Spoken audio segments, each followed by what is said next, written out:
Hello everyone. तो बाहाघर पर एटा थिला मोर प्रथम सुदशा व्रत जमती कि आपण मैंने जानी कि मोर ए न्यू मैरिज होती तो से वर्ष प्रथम थर माने भलरे व्रतटा पड़ूला तो से मु व्रत करी कहती कि गोटे वर्ष मैरिज रे जदि व्रत पड़े तो बहुत ही भल हुए तो ये वर्ष पड़ा से करी तापर सका सका सब उठिक गाधा सारिकी ठाकुर पूजा करी समस्त को प्रणाम करी रूम को टिके आसती रूम रे देखंतु माने ये मो स्वामी संगात हे मोर भी संगात हे से केमती माने वीडियो करूछंती मो फोन रे से कोन कहउछंती चलंतु सुन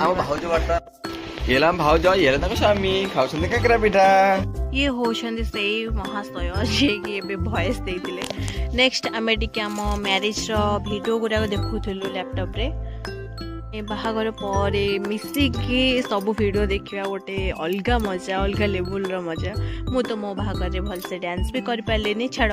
तो संध्या बेले आमर होता बरा तो मुझे बरा पकाउली पूरा भलसे माने साधा बरा होता बिना पियाज रे बरा। आपण माने मते कमेंट करी कहंदु कि बरार साइजटा ठीक ठाक अच्छी कि नाई। एपटे मो बरा छाणी रखिबार व्यस्त सेपटे गोटे गोटे बोहिकी खाइबार व्यस्त। तो एमती आमर मजा मस्ती सब चलछि।